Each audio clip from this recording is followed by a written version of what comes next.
Hello guys, I'm glad to see you. Today I'm gonna show you how to send message without sound in Telegram.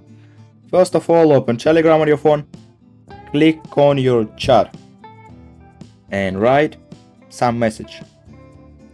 Hello. Next, pinch, send without sound. Okay. This message sent without sound. You can see this without notification.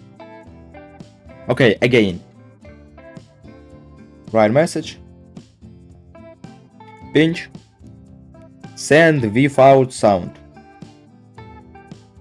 Very easy and very important things on your Telegram. That is all that I want to tell you. Have a nice day.